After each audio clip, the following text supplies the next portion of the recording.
Welcome back to the Rebuilt Parish podcast. We're so grateful that you joined us today as we are diving into our series all about ministry. Today in the studio, we've got Rebuilt Parish President Tom Corcoran back on the podcast, and he is talking all about volunteer ministry as a system. I can't wait for you to hear all of the tips and strategies that Tom's got. And you're going to want to listen all the way through to the end to hear some of the great resources that we have available for you. Well, hey, Tom, welcome back to the Rebuilt podcast. Hey, Melissa. Good to be on again. Well, we're excited that you're here, especially as we kick off our whole series all about ministry. And I'm excited that we get to hear from you today. Can you please share with us and give us a reminder of why ministry is so important? Yeah, I like to say, ministry is the lifeblood of the church. Volunteer ministers are the lifeblood of the church, so that if there's anything we want to accomplish, we need volunteer ministers. So you can't build up hospitality in the weekend experience. You can't build up your children's ministry, your student ministry, your pastoral care. Anything we want to do in the church takes volunteer ministers to accomplish. So it's vitally important that we build up a good volunteer ministry system to do that. Also, of course, we would say is the way we grow as disciples of Jesus Christ is to serve. So it's vital for both making disciples of the people in our pews and for fulfilling our mission. I know that you talk about, you've got this thing that you call the ABCDE system for volunteer ministry. And, some people hear that and they might think that sounds like the alphabet. Can you explain what this is and how it creates that structured infrastructure to ministry? Yeah, it's a framework actually, got from a place called Volunteer Rocket. And, they talk about A is for attract. It's just kind of like thinking through the funnel or of volunteers and what you need to do. So A is for attract or recruit, right? We need to be the first start in having a volunteer system is to be attracting or getting new people involved. The B is for build them up, right? So then people come in, they need to be built up in various ways. We can talk about more about that. Build up in the skills, the abilities, built up in understanding our church culture, what we're trying to accomplish, build up in what the ministry is trying to accomplish that they're volunteering in. C is connect. We want to connect them to, again, our vision and mission, but also connecting them to other people who will serve, to connect them to people they'll be their supervisors or staff liaisons, connect them to the people they're serving alongside with, people they're serving. Then D is develop. How do we grow people? That's like the training part. We get that question. How do you train people? And then E is evaluate, that we want to be evaluating ourselves as leaders, evaluating how it's working for the people who are serving and their effectiveness and fruitfulness. So it just kind of gives you a framework to look at the system of how to seeing ministry as a system. And it's not, a lot of times I think when people say about volunteers, like, well, how do we get more volunteers? Well, there's a lot more to it than that. Right. And that first part we're going to talk about, I would really like to dig in. Why are we talking about attracting volunteers versus recruiting volunteers? Yeah, I mean, it's in some ways it's semantics, but I think it's a little bit more than that. I mean, I think a lot of times the attract is to me about painting a vision for people. So one of the things we talk about in money and in volunteerism is, people don't give to need or neediness, they give to vision, right? So the attract is more about paint a vision for people about why they should want to serve rather than saying we need you to serve. So recruitment is we need you to serve, right? Attract is, look, serving in the church is a great thing. You're going to be able to make an impact. You're going to feel your life has more significance. We're going to put you in a place you're going to enjoy serving. You get to use your gifts and abilities. So attract has that more idea of painting a vision for people about what it'll accomplish in their lives and accomplish in the lives of others. I love that. I think that makes so much sense too.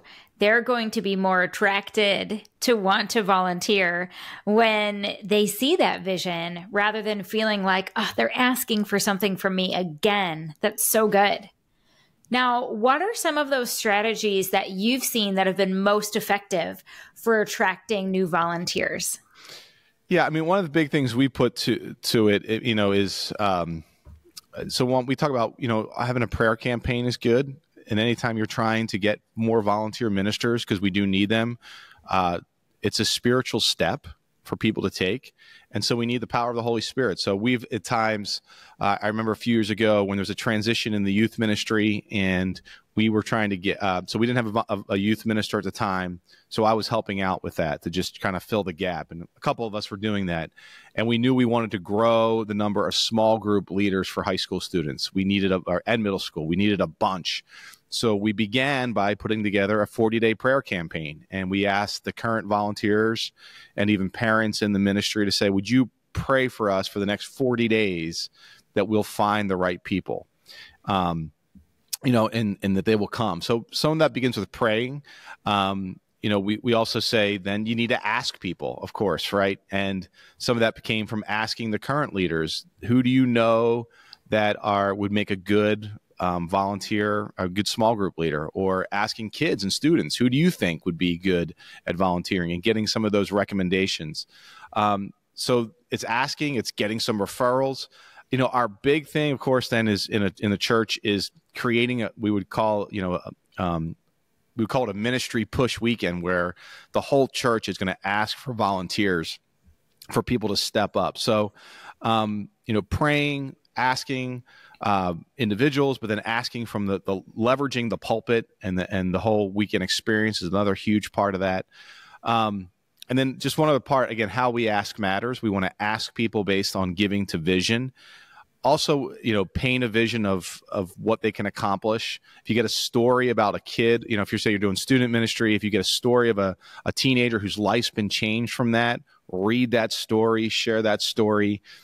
But they also, I think, is too, a mistake many parishes make is when they do a ministry push for the whole church, they give people like 45 different options. Yes. You can't do that. Limit it to about 4 different choices. You got to limit the scope of that, of how many people you're asking to get involved.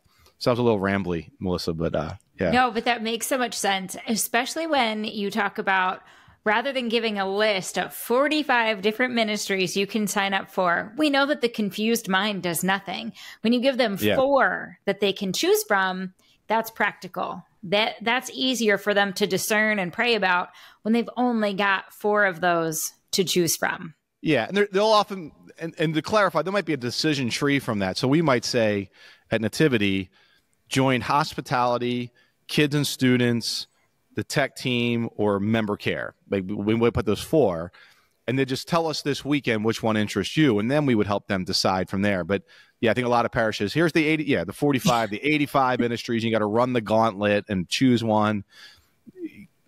Make the decision, like you said. I forget, how'd you put that, Melissa? You put it really well. Just that the confused mind does nothing.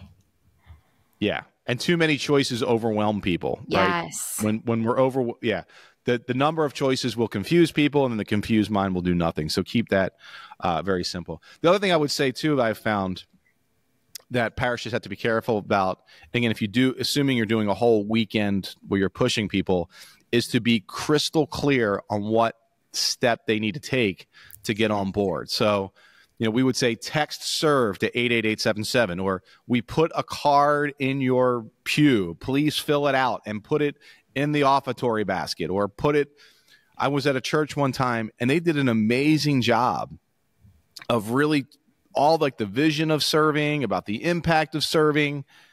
And then it wasn't clear what they wanted people to do and how they signed up. And they just kind of left that there, and they only got a few cards. And I remember I just had happened to be there at that parish that weekend. I said, how many cards you get? They're like, oh, we got like 3. I'm like, and I knew why, because they hadn't been crystal clear of get that card and fill it out. And so that's a big part of it too.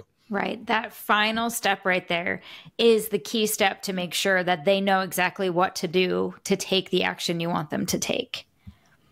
Wow. Now, let's talk about sustaining and growing our volunteers too, because once we get them, we want to keep them and help them grow through our volunteer pipeline. So how do you sustain them? How do you grow them? And then how do you keep that vision and mission close for them? Yeah, and that's a great question. So how do you keep, how do you sustain? And again, somewhat, I always go back to vision leaks, which is a quote that just means like, we pour into people the vision about why to serve so that you can make a difference, serve so you can use your gifts and talents. Ephesians 2:10, for we are God's workmanship, created in Christ Jesus for good works that you might walk in them. You pour into that and people get excited and they serve. And then we stop reminding people about those kind of things. Or, I could have probably answered this too, like some of the great quotes, Ephesians 4:10, like our job is to get people into ministry and to equip them for the saints for the work of ministry. So a church has to kind of look at what are the communication channels it has to continue pouring into people. So some of the things we do here at Nativity, we do huddles every weekend. And in a huddle, there's going to be some point, if you serve in the greeter team or actually any of the hospitality teams, you come here early. And that's kind of a key thing. If you can start getting your volunteers there early ahead of time and being prepared. So they'll get here 45 minutes early and we'll go over some of the things going on that day. Now, so some of that's just information, if it's kickoff weekend, if it was that weekend or whatever, or stewardship weekend, or here's the homily is going to be about this weekend. But then there's always a little moment where you remind people about their ministry and what they do. So you pour vision by saying, today is somebody's first time at church in a long time. There are people who've made some invitations to friends, family members, and coworkers, and they made that invitation. We want to create a great environment. So when you're opening the door today, just remember, this is somebody you smiled to. It's going to be their first time in church in a long time. And somebody's invested energy and effort to get them there, Yes. Oh my gosh. That's so, sorry to interrupt. It's so simple, Tom. It's so simple, but what a world of a difference that can make. Like, think about how that just empowers the greeters and everyone to make them want to go above and beyond for every single person that they see. That's so good. Yeah. Or I try to be on the lookout. Some of the books I've really enjoyed about and I guess I'm on the hospitality right now. You could apply this to different ministries, but Unreasonable Hospitality, Melissa, we read that as part of our team at Rebuilt, and finding just get a kind of book like that and read through it and take out sections of that where they talk about the importance, and Will Guidara, he's talking about that for a restaurant. There's a book called Setting the Table, Danny Meyer, same thing. They're talking about that for a restaurant and how much energy and effort they put into that. How much more should we put into the gospel so that people come to know their Savior? Like, it's just that little bit of inspiration that people need to connect the dots. Or it even might be pointing out how somebody did something really well. Last week, Melissa was out the door and she noticed a girl with a little dress, and she said, "Oh, I love your dress," and said that. And the girl smiled and beamed, and, you just, share that. Or, I probably wouldn't talk about someone's dress. I would be like, I would be like, "Hey, nice, Ravens game. Who do you think's going to win today?" or whatever. And Tom connected to that guy, and, just also sharing the wins of either of what people on the team have done, or sharing wins of a story. Hey, I want you to know about 2 months ago, someone came to church and they hadn't been here in a long time. And Melissa smiled and thanked them. And then she realized they didn't know where to go, or, smiled and welcomed them. And they didn't know where to go. And she walked them into the sanctuary and showed them where. And then they left and they started coming back, and now they're getting involved. Those kind of things, to just be, again, pouring vision is how I call it, into people and reminding them the little things they do matters. Or if you're in kids and students, again, sharing a note you got from a parent about the difference the student ministry is making in their lives. So just pouring that into people. Those are such great reminders. I love that. And I think that any one of our parishes, whether they're a small parish, whether they've been doing this for a long time, or maybe they're just getting started, these small little steps towards just pouring that vision in can help them make a big impact in their parish. So thank you for sharing those, Tom. Oh, my pleasure. Now, I know that you love measurements and metrics, and we actually just had Brandon on for the last session when it came to measurements and metrics in leadership. But let's talk a little bit about some of those measurements and metrics in ministry as well. That's a mouthful to say, measurements and metrics in ministry. So how do you evaluate that progress for ministers, and what metrics do you use to ensure that they feel valued and see their impact as well? Yeah, it's good. I can't say I love measurement and metrics as much as Brandon, so Nobody does. Qualify that. I value them because I think it does help you tell the story, and it just helps you know if you're growing or not. So, but yeah, I mean, I think what are some of the things you're trying to measure? First of all, again, you just need to know how many volunteers you have, right? And what do you want to grow it to? So if you were going to do a volunteer ministry push, you're going to say, hey, I want to grow the number of volunteers in our parish, or I want to grow the number of volunteers. And if you're running kids or student ministry or hospitality ministry, whatever you're running, you got to know how many you have, right? That's a big, what's the baseline, so to speak. That's one good place to start. And then you want to know if they're showing up. One of the things, and, we've been able to implement here at Nativity, and I don't know how, we have like a check-in system. So when you come in to volunteer, you check in. So that can be harder for many parishes to do, but if you do have a sign-in or something like that, just the way you would count mass attendance, count how many people are coming to volunteer on a regular basis. Because, of course, there's the number of people who have signed up, and then there's actually a number of people who show up, right? And that can be a different number, just as there's a number of people in your parish that are registered to come, and there's a number that come to mass on a certain weekend. I think those are kind of harder numbers, you would say, right? More qualitative or quantitative. There's also qualitative of asking volunteers how their experience is going and how much they're enjoying it, and just putting out some questions, help them measure their own impact. Or those are some other things we can be measuring to make sure we're growing and to evaluate our ministry. Wow. Well, I know that we don't do anything without leaders, and that we believe in having layers of leaders for everything. So let's talk about, what role do leaders play in your ministry system, and how do you identify and develop those ministry leaders? Yeah, that was a good question. Well, first of all, again, just as we can't possibly accomplish all we want to accomplish as a church without volunteer ministers, we can't then accomplish in those ministries without other volunteer leaders, right? If everybody has to come to you or come to me for answers, we're going to become the bottleneck. Right. And there's people in the pews that have leadership gifts that want to, leadership and I guess management as well. So one of the things, we would advise any parish is you got to create that leadership structure. If you want to build leaders, what is the structure of leadership? So example, if you were to say you have a parking ministry, which, by the way, I find so many parishes do not have a parking ministry. So I will just advocate for that right now. So parishes that I think are like a lot of what, we would say the rebuilt model is, but don't have parking ministry, get a parking ministry. So if you're trying to build a parking ministry, you want to find, all right, who's the lead and co-lead? Who's going to have that happen for you?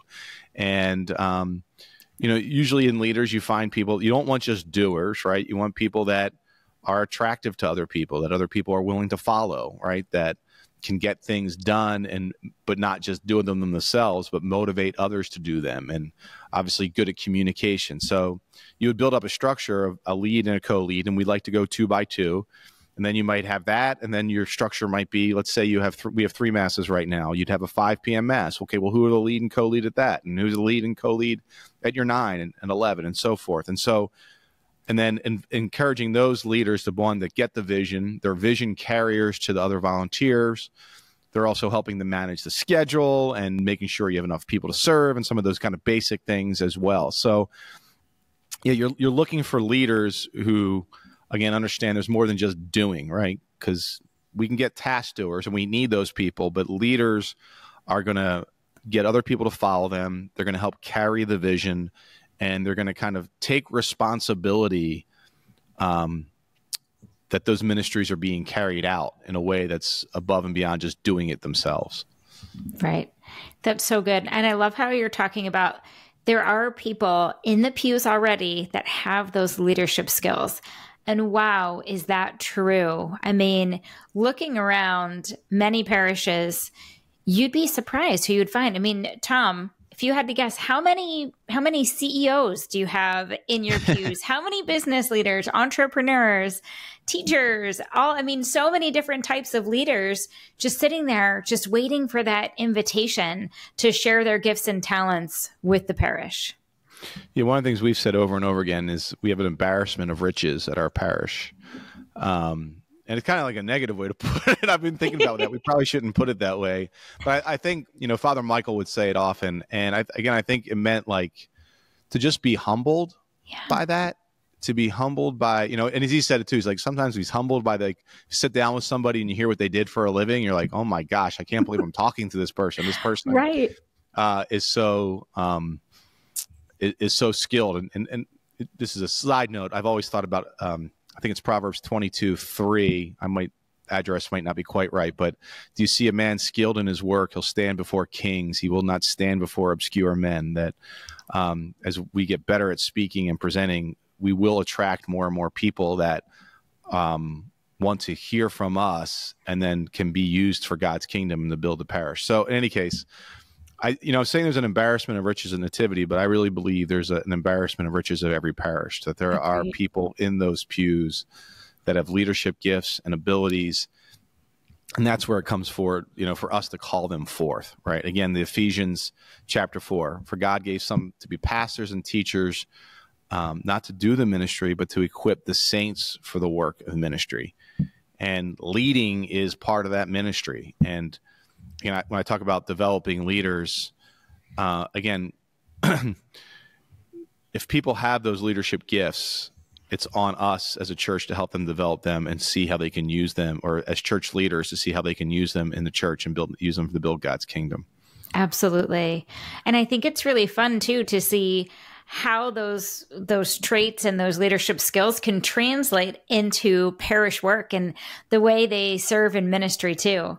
And I can think of some fun examples from Nativity of great leaders who are, for example, serving now as coaches. I mean, leaders that, oh my gosh, have done some incredible things in their professional lives, some who are retired, some who aren't, but now who are helping to coach our parishes. But then also I think about instances in my own parish where we've got, leaders in the community and people who have run businesses who are serving. And it's fun to watch them shine too. It's fun to watch them share those talents and gifts with the community, no matter what role that is in the parish. And it's just kind of a nice full circle moment. So I love that. And that's part of the reason to develop volunteer ministers in general and to develop leaders as well. Like you said, it's fun. It's really a lot more fun, right? I've been there. I don't know if most of you have been there, but I'm running around doing everything and stressed out. And, hopefully this might make some enemies. But anyway, there's a little joke about I accidentally broke a Mary statue one time.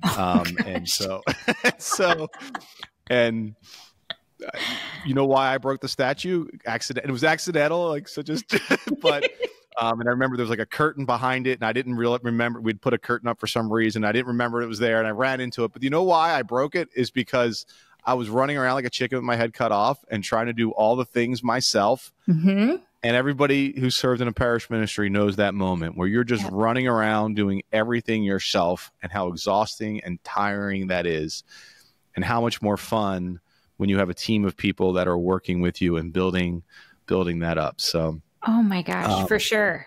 So I think Mary's forgiven me. I think she's for that. I would hope so. But it is a lot more fun. I can think of the early days. You remember when my parish completely redid everything next gen, and we built everything from scratch, including our Sunday. We built a Sunday evening program for our 5th through 12th graders. And Tom, those first few weeks, I would get there early with a couple staff members, and I'm like, let's try and get everything set up before the volunteers get here. And then the volunteers got there, and they were just kind of like twiddling their thumbs. It gave us a lot more time for a huddle and to communicate. But let me tell you, it was a lot less stressful and a lot more fun when we got there a little bit later and got everything set up together. And those volunteer ministers felt so much more empowered too, because they felt like they had a hand in getting everything ready before those kids walked in the door. Yeah, and that's the sense of ownership, of we want everyone to own this vision and mission of the parish, and whatever, and especially whatever ministry you're in. So, if you're doing the hospitality, you want more and more people to own it in creating a welcoming environment. If it's kids and students, to creating, again, people seeing themselves as creating a next gen ministry that's going to reach the next generation and impact kids. Or if it's in pastoral care or member care, as we would say often, it's going to help really show the love of Christ to people who are suffering, right? That's to bring people in is so important. I remember a time and I think it's hard for us to ask sometimes, or it can be difficult, and we have to get comfortable asking. Mm-hmm. And I remember early on, I had a mentor, Mark Passione. He's passed on. But Father Michael was very wise. I came in as a young, I was 24, 23 when I started in youth ministry, and he was friends with Mark, and he said, Mark, I want you to coach Tom, and I want you to kind of be his mentor, I guess, kind of thing. And I would meet with Mark once a month. And I remember, Mark talking to me about, you got to ask people to help. And I'm like, well, I don't want to do that. I don't like asking. I don't feel comfortable asking. And I remember Mark said, well, do you like your job? I said, most days, yeah. There's not days I don't, but yeah, most days I like it. And he's like, well, don't you want to give other people that opportunity and that experience? And, so it was just a great way to put it, that it's not, we're giving people the privilege of working in the parish. It's not asking something from them. We want something for them to have that experience. So, yeah. That's so good. That's so good. Well, Tom, as we wrap up, what rebuilt resources would you recommend to parishes who are looking to ramp up their volunteer ministries? Yeah, so obviously we've put together our Equip course now, that we're putting these Equip courses together on the different aspects of the rebuilt model. And we are just launching our Equip course for building a volunteer ministry system. So that's a great way. If obviously we just touched on in 30 minutes, we can't touch on all the different aspects of the model of building a system. So it'd be a great course, and you put together a great handbook and guidebook, Melissa, of to go through. It's 8 sessions. I think there's probably about 16 videos or somewhere around there, maybe 14 videos.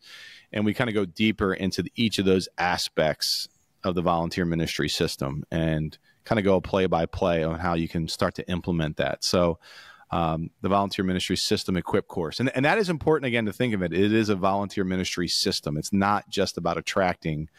You got to do those other elements. You got to find leaders. You got to build people up. You got to connect them, develop them, evaluate. And so that'll help kind of walk people through that more.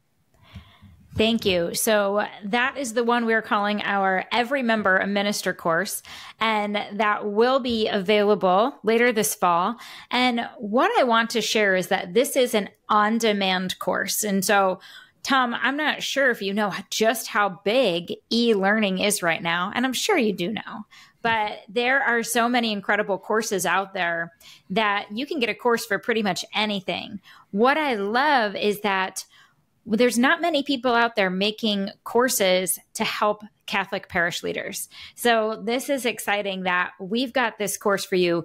The really cool thing about this is this course is all led by Tom. So you get to learn from him, and he takes some of these things he's learned, not just from Nativity, but from coaching other parishes too. And as he said, this also does come with a workbook so that you can go through this with your parish and talk about it, discuss, and take notes and make action plans so that you can build this incredible ministry system. Yeah. And again, you put a great guidebook there together, Melissa. So, yeah. And the whole idea is you bring your team together. So, don't watch it alone, get a few other people. I was actually just talking to a priest today, and he was asking, what we offered. And I was talking about that. And he said, well, who would watch that? Like, would it be me? Would it be my staff? Would it be my volunteer leaders? And I said, Yes. Yes, So, all of them. that all the above. And he said, great, that's great. Like, the idea is, the pastor can understand at least the major parts of it. And then eventually you're delegating things out. But then, the staff who's going to run with it and the volunteer leaders are going to run with it and make it happen. You want a team and hopefully create conversations and build that team up again, so you can create sustained growth. We want, again, the point of that course and what we want for volunteers is we want you to grow the numbers of people who are volunteering. Because if, again, you have a bigger vision, you're going to always need more volunteers. I don't know too many parishes say, we don't need any more volunteers. Everybody needs more volunteers. Second, we want them to have a more fruitful experience. We want your volunteer ministers to enjoy it, because if they enjoy it, they'll stick. If they enjoy it, they'll grow. We want the people who are serving to grow as disciples. And then, third, ultimately, again, it's sustainable, that it's something that's happening for the long term, that it's not just something you grow for a season and then shrink. No, we want you to be able to grow for the long term. Right. We do have another, actually 2 more resources, if you don't mind if I share them, Tom. Sure, go ahead. First, that I get so excited about the workshops, and workshops are back this fall. And in fact, the first round of workshops, our series is all about ministry. And forgive me, Tom, I'm going to use the word recruiting ministers, because we came up with this title before we talked about attracting them. But this first month, in the month of September, is all about recruiting volunteer ministers. And this is a really fun series. And I'm excited that you get to learn. You're actually going to learn from my parish, St. Mary's in Glens Falls, from our volunteer coordinator, which is very exciting. And then we have, so those are Wednesdays, noon Eastern, starting September 11th. And we've got some other great workshops planned for you for the rest of the fall too. So I'll put all that information in the show notes for you. And one last free giveaway for you. We have a ministry evaluation. That link will also be in the show notes, but you can go to rebuiltparish.com/ministry evaluation, and you'll be able to download our free guide and really rate your parish to see how you're doing in ministry. And this is another great one to get the whole team together, print out a guide for everyone, have everyone fill it out separately, then come back together to talk about it. And that's where some real change can happen. Yeah, it's great. I won't penalize you too much for using Recruit. It's just sort of, I'm not that tight on it, but I just trying to highlight that difference. Oh, I get it. And it's funny. Right after you said that, I was like, oh, shoot, all of that marketing's already been done. It's out there. It's Recruit. So it is what it is at this point. You're recruiting people. Just do it in a way that's attractive. How about that? Exactly. Well, Tom, thank you for joining us today. It's always fun to have you here with us on the podcast. We are so grateful for you. All right. Grateful for you, Melissa. Thanks for doing it. And thank you to all of our Rebuilt Parish community. We are grateful for you, and we cannot wait to chat with you next time.